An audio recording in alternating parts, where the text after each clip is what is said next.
What's going on, everyone? Since Gears 5 came out just last week, I'm here to rank every single Gears of War game from worst to best. I love doing these rankings because it's kind of my way of going back through and reviewing each and every one with a little mini review put in between. I'm a big fan of the Gears of War franchise. In fact, this is my favorite franchise of all time. So I'm excited to talk about all the Gears of War games. Make sure to comment down below. Let me know what your ranking is of all the Gears of War games. And of course, again, this will be including Gears of War 5. There won't be any spoilers for Gears of War 5, so don't worry about that. There might be some spoilers for some of the other games, but look out for that, guys. Thank you guys again so much for watching this. Hit that like and subscribe button for all sorts of geeky content, early movie reviews on this channel, and of course, more video game content coming soon, because this is my new segment of Pope Plays. So without further ado, let's get started.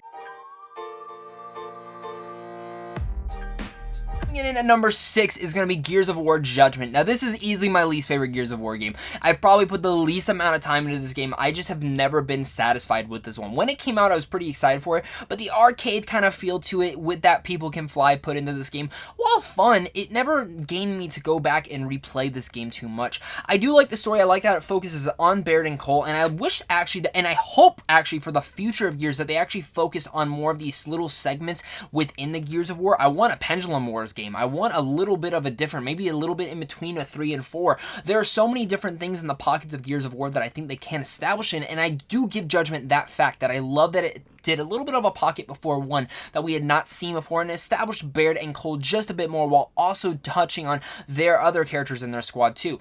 It's a great co-op game. I think the online's a little bit disappointing, and that's kind of where it came down to. I did like the new Beast mode where you play it like one side plays as the Cog and one side plays as the Locust. I actually hope they would bring that back eventually because that was one of the best parts about that game. But when it came down to Gears of War Judgment, when I beaten it, I played Beast a little bit, I said, I'm done. Coming in at my number 5 is Gears of War 1. Now, this is the game that started off this franchise to a hitch, and just so everyone knows, I kind of remixed Gears of War 1 inside the remastered as well. I think they're both pretty much the same exact game, just one has better graphics and gameplay and one doesn't.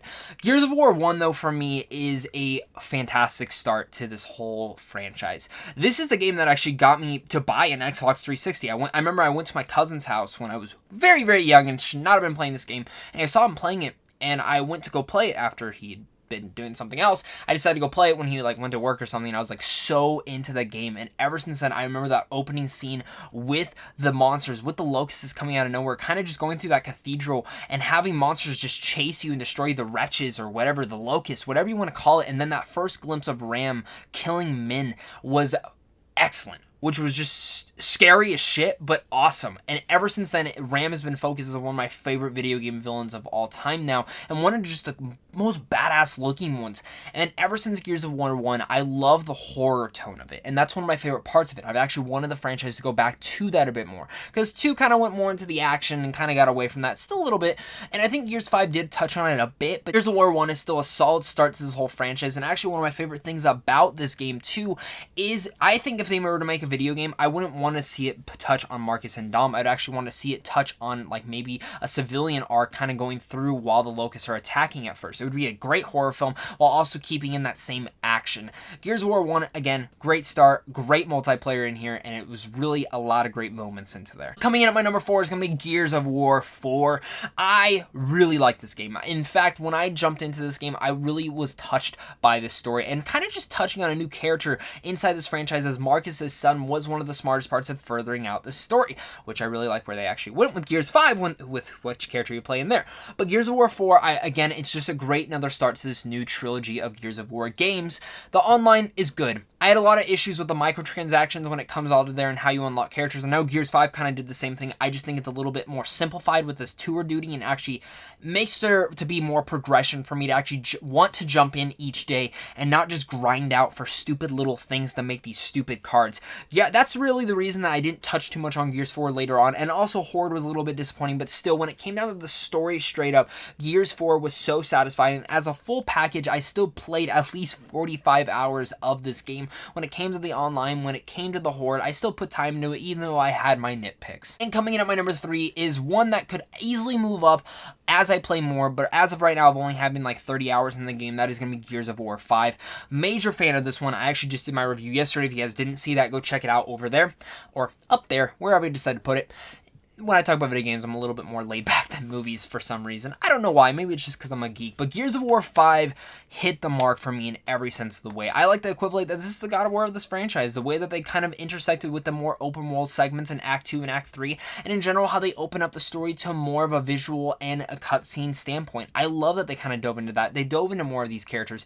And now focusing on Kat Diaz is kind of one of my favorite things that they did. Because she was the most interesting character after Gears of War because of that damn cliffhanger. And everything they do with her character as a character development inside this game is smart. Everything they do with Dell's character is smart, and especially JD's character. There was so much more depth behind JD after the first act that I was so on board for. Again, Gears 5 is just a very polished and total big package with when inside of it, but my one thing with it is the co-op's a little bit of a hit or miss, and Escape's a little bit of a hit or miss, but as a complete package, as a polished game, Horde's fantastic, Versus is great, there's so much to do, and when it comes down to actual progression in this game, it actually made me excited to play it more. And coming in at my number 2 is going to be Gears of War 2.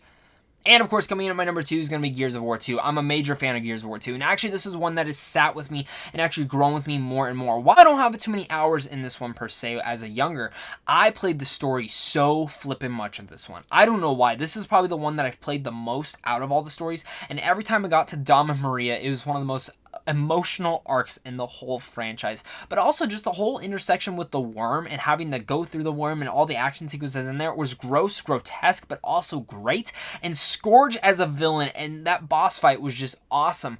I love how they went down into the Locust kind of whole citadel and had to fight through it. It is again one of the most satisfying things in there, and I really like what they did in Gears 2. The reason it kind of lands at number 2 though is because of more of a personal thing. I just love the story so much in here and the emotional arcs to do that. The reason that 5 could easily move into the slot though is depends on how 6 is, so we'll see how that comes out soon. Coming in at my number 1 is my favorite Gears of War game. It's the one that I put the most time into, whether I haven't played the only story a couple times, but it doesn't matter because the online I put so many hours into, and that is Gears of War 3. I have so many fond memories of playing Wingman inside this game. I have so many fond memories of this game in general. I think the DLC, the add-ons, were easily the strongest it's ever been inside this game. It's playing as the extra DLC add-on for the story, which I wish more Gears game would do, whether it's the other maps they added in or all the new weapons, and just in general, this is easily the most polished Gears game when it had come out. It's the most satisfying one, it's the epic conclusion to this trilogy, and everything, the way that they had ended the story was great, and seriously, that Dom moment is seriously the one thing that sticks inside my mind the most when I play this game. Every single time it gets to it, I'm like, Zach, don't cry, Zach, don't cry, Zach, don't cry. Every moment, every time it gets me to that. There's so many intense moments to this. It has the greatest finale of any Gears game, and I just felt so satisfied playing this game after putting so much time into 1, 2, and then 3 now. It was definitely a satisfying conclusion. Much fun to be had in this game. The Versus is easily the best it's ever been. Horde's easily it's the best it's ever been, and overall, it's a complete package of Gears of War, and that's why it's my number 1. Guys, that's my Gears of War ranking, guys. Thank you guys so much for watching this. If you guys are new here, make sure to hit that like and subscribe button. Check out Sam Sean Films as well as see films early, and of course guys, thank you to all my Patreon supporters because without them I wouldn't be able to do this.